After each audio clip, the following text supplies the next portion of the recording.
आप मध्यम वर्ग का हितैषी बताते हैं खुद को, तो शर्म नहीं आती है? खुद को धार्मिक कहने वाली सरकार भगवान श्री कृष्ण के प्रिय खाद्य पदार्थों दही और मक्खन तक पर जीएसटी लगाती है। जिंदा रहते हुए जनता से हर चीज पर टैक्स वसूलने वाली ये सरकार कम से कम मरने पर तो लोगों को बख्श देती। ये उनका असर है कि आपको मखाना बोर्ड बनाना पड़ा, वरना तो आप मैखाना बोर्ड बनाने वाले लोग हैं।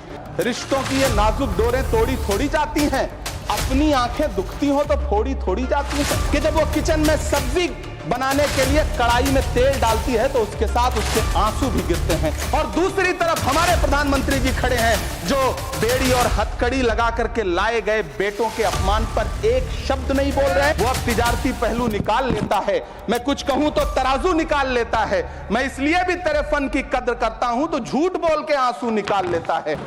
धन्यवाद सभापति महोदय। कभी सुदामा पांडे धूमिल जी ने कहा था कि एक आदमी रोटी बेलता है, एक आदमी रोटी खाता है, एक तीसरा आदमी भी है जो न रोटी बेलता है न रोटी खाता है, वो सिर्फ रोटी से खेलता है। वो तीसरा आदमी कौन है? मेरे देश की संसद मौन है। सभापति महोदय, वो भी क्या दिन थे जब संसद में देश का बजट पेश होता था तो देश की सड़कें ठहर जाया करती थीं। रेल बजट पेश होता था तो लोगों की उम्मीदें रेल के डिब्बों की तरह पटरियों पर दौड़ने लगती थीं। पूरा देश धड़कने रोक करके वित्त मंत्री और रेल मंत्री को सुना करता था। अफसोस, अब बजट पेश हो जाता है, मीडिया चैनल सरकार का महिमा मंडन करते हैं और बेचारी जनता बजट के आंकड़ों के शब्द जाल में उलझी हुई महीनों बाद समझ पाती है कि उसका तो फिर से कट गया। सभापति महोदय, पिछले 2 साल अमृतकालीन बजट पेश किए गए और इस बार एक नई शब्दावली गढ़ी गई है, तुष्टीकरण बनाम संतुष्टीकरण का बजट। सभापति महोदय, सुनने में कितना अलंकारिक लगता है ये शब्द। सोच रहा हूं देश की वित्त मंत्री और प्रधानमंत्री जी से पूछूं कि आखिर किसकी संतुष्टि? जिस बजट में मनरेगा के लिए 1 रुपए की बढ़ोतरी ना हो, वही पुराना 86,000 करोड़, जबकि पहले ही 9,754 करोड़ का घाटा हो, जिस मनरेगा से करोड़ों मजदूरों के घर में चूल्हा जलता हो, उस मनरेगा में काम करने वाले गरीब मजदूरों के लिए अगर आपके खजाने से 1 रुपया भी इजाफी नहीं निकल सका तो भला कौन संतुष्ट हुआ साहब? इस देश का गरीब मजदूर या आपके उद्योगपति दोस्त? वो जो महाराष्ट्र में लोकसभा और विधानसभा के बीच में 40 लाख मतदाता बढ़ाए गए थे, अरे उन्हीं के लिए मनरेगा का थोड़ा सा बजट बढ़ा देते। क्या उसमें मनरेगा का एक भी मजदूर नहीं था 40 लाख लोगों में? सारे के सारे 12 लाख की छूट वाले से आगे के लोग थे। सभापति महोदय, कल जब वित्त मंत्री जी देश की संसद में भाषण दे रही थी तो वहां मुंबई में कोई गरीब इंसान जब अपनी जेब टटोल करके अपनी मोटरसाइकिल में 1 लीटर पेट्रोल भरवा रहा था तो उस पेट्रोल की कीमत थी 103 रुपया प्रति लीटर। आखिर इतना महंगा पेट्रोल डीजल खरीद के कौन संतुष्ट हो रहा है? इस देश के गरीब लोग या फिर सरकार के चहेते धन्ना सेठ? सभापति महोदय, वित्त मंत्री जी इस बजट को मध्यम वर्ग को संतुष्ट करने वाला बजट बता रही हैं। अरे मैडम, हम आप यहां पर बैठे रहते हैं और वहां बाहर इसी दिल्ली में 1 लीटर दूध, चाहे वो अमूल का हो या फिर मदर डेयरी का हो, उसकी कीमत 73 रुपए लीटर है। इतना महंगा बेच करके कौन संतुष्ट हो रहा है?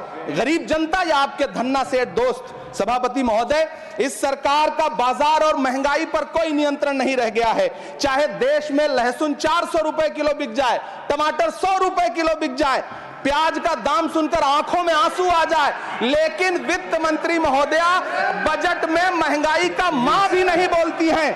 बच्चों की किताब और पेंसिल तक पर टैक्स लगाने वाले सरकार से मैं पूछना चाहता हूं कि आप मध्यम वर्ग का हितैषी बताते हैं खुद को, तो शर्म नहीं आती है? खुद को धार्मिक कहने वाली सरकार भगवान श्री कृष्ण के प्रिय खाद्य पदार्थों दही और मक्खन तक पर जीएसटी लगाती है और बात करती है मध्यम वर्ग की हिमायती होने की।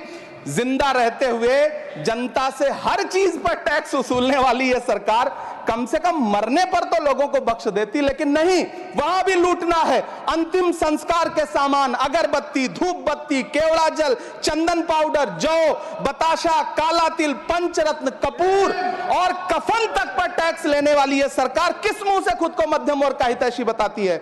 कौन सी संतुष्टि, किसकी संतुष्टि? कदम कदम पर टैक्स देकर लुटने वाली जनता की, या फिर जनता से टैक्स वसूल करके धन्ना सेठों का खजाना भरने वाली सरकार की? किसकी संतुष्टि? सभापति महोदय, 18 अगस्त 2015 आरा का बिहार का ऐतिहासिक मैदान, सजा हुआ मंच, हजारों की भीड़ और सामने खड़े हुए देश के प्रधानमंत्री का भाषण।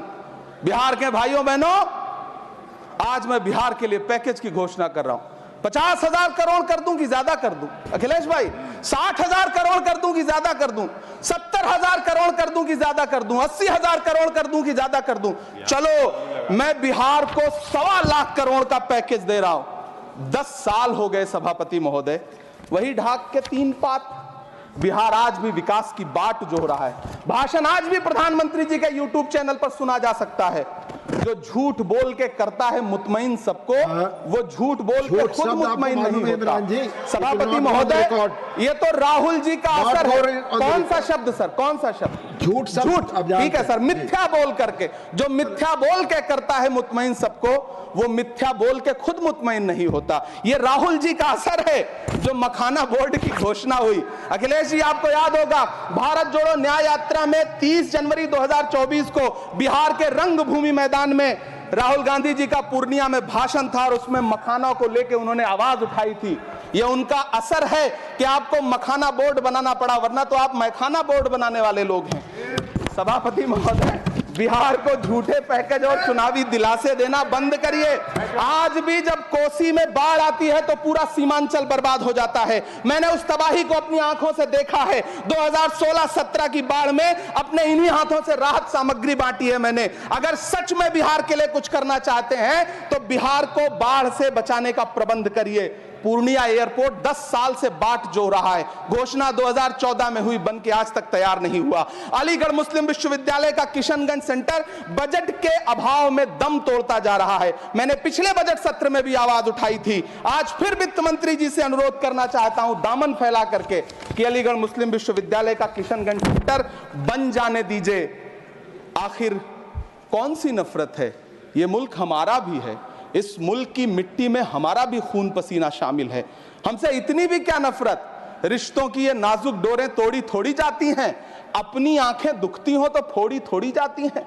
सभापति महोदय, अल्पसंख्यक मंत्रालय का बजट काटकर मौलाना आजाद नेशनल फेलोशिप बंद कर देना, प्री मैट्रिक स्कॉलरशिप बंद कर देना, नई मंजिल योजना बंद करना, धरोहर योजना बंद करना।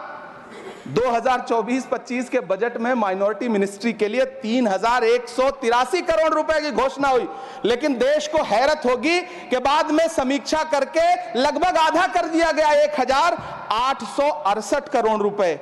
मैं तो सरकार से पूछना है कि कौन संतुष्ट हुआ? इस देश का अल्पसंख्यक संतुष्ट हुआ या आप संतुष्ट हुए? किसका संतुष्टिकरण? सभापति महोदय, मैं प्रधानमंत्री जी से कहना चाहता हूं कि आप ही ने 1 मार्च 2018 को किंग अब्दुल्ला को, जॉर्डन के किंग अब्दुल्ला को मेहमान बना करके इसी दिल्ली में एक कॉन्फ्रेंस में कहा था कि मैं मुसलमानों के एक हाथ में कंप्यूटर और दूसरे हाथ में कुरान देना चाहता हूं। कंप्यूटर देने की बात तो छोड़िए, पढ़ाई के लिए जो स्कॉलरशिप मिल रही थी उसको भी छीन लिया आपने। किसको संतुष्ट करने के लिए?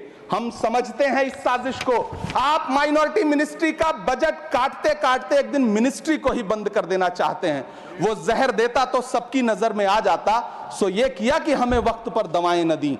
सभापति महोदय, मैं तो वित्त मंत्री जी से पूछना चाहता हूं आपके माध्यम से कि शायद आपको पता ही नहीं है कि गृहस्थी चलाने वाली एक गृहिणी की मुश्किलें क्या क्या होती हैं। आपने कभी सोचा भी नहीं होगा कि जब वो किचन में सब्जी बनाने के लिए कढ़ाई में तेल डालती है तो उसके साथ उसके आंसू भी गिरते हैं। सभापति महोदय, शायद उन्हें पता भी ना हो कि एक छोटी सी गाड़ी और एक छोटे से फ्लैट का EMI भरने के बाद इस देश का एक गरीब इंसान जब अपने बच्चों की फीस भरने के बारे में सोचता है तो उसे कितनी खुशियों का गला घोंटना पड़ता है। शायद उनको पता भी नहीं है कि फसल बेच करके बिटिया की शादी का सपना सजाने वाला किसान जब अपनी फसल बर्बाद देखता है तो कितनी रातें सो भी नहीं पाता है। सभापति महोदय, शायद वो कभी इस पीड़ा को समझ ही नहीं पाएंगी कि परिवार के किसी एक सदस्य को कैंसर जैसी बीमारी हो जाए तो घर और जमीनें गिरवी रख उठती हैं लेकिन इलाज नहीं हो पाता। सभापति महोदय, इसी देश की संसद में कभी स्वर्गीय सुषमा स्वराज जी ने कहा था कि जब जब देश की करेंसी गिरती है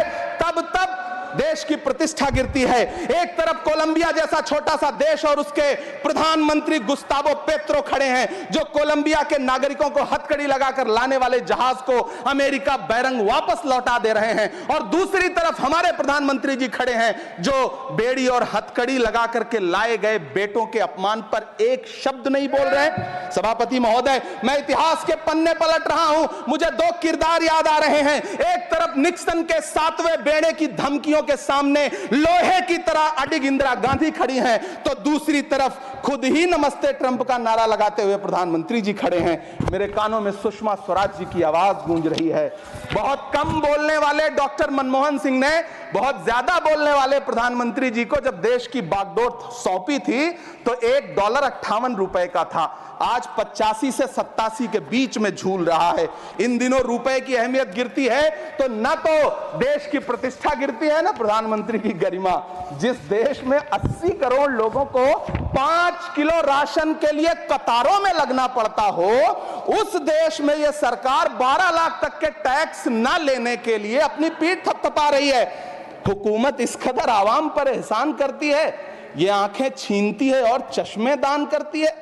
सभापति महोदय, महाराष्ट्र का भिवंडी हो, मालेगांव हो, इचल करंजी हो, यूपी का बनारस हो, मुआयमा हो, मुबारकपुर हो, रांची का छोटा नागपुर हो, बिहार का भागलपुर हो, हर जगह बुनकरों की उम्मीदें तोड़ रही हैं, लेकिन इस सरकार के पास उनके लिए कुछ भी नहीं है। मुरादाबाद का पीतल उद्योग, कानपुर का चमड़ा उद्योग, सहारनपुर का लकड़ी उद्योग, फिरोजाबाद का चूड़ी उद्योग, अलीगढ़ का ताला उद्योग, सब सरकारी प्लानिंग से तबाह हो रहे हैं।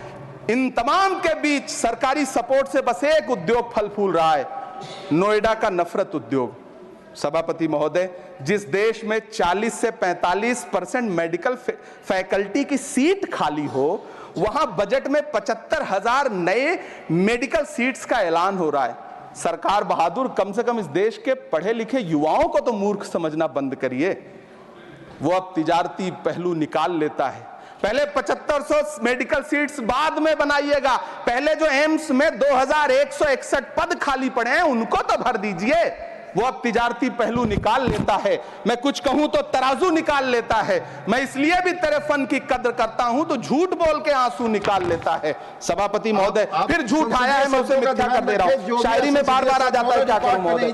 काश ये बजट, सभापति महोदय, वो एक शब्द मैं मिथ्या कर दे रहा हूं सर, वो एक शब्द को हटा दीजिए। ध्यान रखें, ऐसे जो भी शब्द होंगे आपके वहां। सभापति महोदय, काश ये बजट बीपीएससी के पेपर लीक की शिकायत करने वाले नौजवानों पर बरसती हुई पुलिस के लाठियों पे, जख्मों पर मरहम लगा पाता। सभापति महोदय, पिछले 80 दिन से 70 साल का एक बुजुर्ग एमएसपी की लीगल गारंटी मांगता हुआ आमरण अनशन पे बैठा हुआ है। काश ये बजट किसान नेता जगजीत डल्लेवाल की टूटती हुई सांसों की पीड़ा सुन पाता। काश ये बजट प्रतियोगी परीक्षाओं की तैयारी के लिए दिल्ली, कोटा, पटना, अहमदाबाद जैसे शहरों में, इलाहाबाद जैसे शहरों में किताबों के साथ गल रहे युवाओं के सपनों को जिंदगी दे पाता। काश ये बजट वंदे भारत के सुनहरे विजुअल के बजाय देश की गरीब जनता को कुछ और पैसेंजर ट्रेनें दे पाता। काश ये बजट सीनियर सिटीजन को ट्रेन टिकटों में मिलने वाली रियायतें वापस लौटा पाता, जिनको सरकार ने कोविड के नाम पे छीन लिया था। काश ये बजट किसानों की राह में कीले नहीं बल्कि कालीन बिछाने वाला बन पाता। काश ये बजट सरकारी मालिकों को यह समझा पाता कि नेहरू को कोसने से अर्थव्यवस्था नहीं सुधरेगी, उसके लिए डॉक्टर मनमोहन सिंह साहब की अर्थ नीति अपनानी पड़ेगी। पिछले 11 साल से नेहरू जी को कोस रहे हैं, आखिर कब तक कोसिएगा? थोड़ा पंडित नेहरू जी के बारे में पढ़िए, तब पता चले कि पंडित नेहरू की शख्सियत का नाम है। दुनिया का पहला ऐसा राजनेता जिसने अपनी जिंदगी की आजादी के लिए, देश की आजादी के लिए 3259 दिन अंग्रेजों की जेल में बिताए। पंडित नेहरू एक ऐसे महान शख्स जिनके पिता पंडित मोतीलाल नेहरू, जिनकी बहन विजय लक्ष्मी पंडित, जिनके बहनोई पंडित रंजीत सीताराम, जिनकी बेटी इंदिरा गांधी, जिनके दामाद फिरोज गांधी, सब ने अंग्रेजों से लड़ते हुए स्वतंत्रता आंदोलन में जेल काटी, आप किस मुंह से उनकी लकीर छोटी करने की बात करते हैं? नहीं कर पाइएगा, 7 जन्मों में नहीं कर पाइएगा, क्योंकि जिस्म की मौत कोई मौत नहीं होती है। जिस्म मिट जाने से इंसान नहीं मर जाते, धड़कने रुकने से अरमान नहीं मर जाते, सांसें थम जाने से ऐलान नहीं मर जाते। जिस्म की मौत कोई मौत नहीं होती है। सभापति महोदय, मैं आपके सामने खड़ा होकर के एक बहुत छोटी सी कहानी सुनाना चाहता हूं कि महान बादशाह सिकंदर ने जब यूनान फतेह किया तो जीत का जश्न मनाने के लिए शहर की सड़कों पर निकला, तो उसने देखा कि पूरा शहर तो जश्न मना रहा है, एक फकीर सड़क के किनारे चादर तान के सो रहा है। सिकंदर को गुस्सा आया, घोड़े से उतरा, उस फकीर के पास गया और उसे सोता देख करके उसे जोर की एक लात मारी और लात मार के कहा कि क्यों रे फकीर, मैंने यूनान फतेह कर लिया, लोग जश्न मना रहे हैं और तू सो रहा है। उस फकीर ने उन्नीदी आंखों से सिकंदर को देखा और देख करके कहा कि शहर जीतना बादशाहों का काम है, लेकिन लात मारना तो गधे का काम है। सभापति महोदय, गरीब जनता को लात मारना बंद करिए। ये अमीरों के लिए बनाया गया बजट है, ये निराशाजनक बजट है। हम अमृतकाल सुनते आ रहे थे, ये अमृतकाल इतनी जल्दी समाप्त हो गया कि अब अमृतकाल का कोई नाम तक नहीं लेना चाहता है। इसलिए मैं इस सदन में खड़ा होकर के देश की वित्त मंत्री महोदया से कहना चाहता हूं कि आपने अल्पसंख्यकों के बजट में जो कटौती की है उसको बहाल करिए। आपने मनरेगा को जो स्थिर रखा है उसका घाटा 9,754 करोड़ है, कम से कम उतना बढ़ा करके फिर से उसे बहाल करिए। नौजवानों के लिए रोजगार दीजिए, किसानों को एमएसपी की लीगल गारंटी दीजिए। यही मैं आपसे अपील कर रहा हूं। धन्यवाद सर, आपने इतना जो समय दिया उसके लिए शुक्रिया। माननीय श्री बाल योगी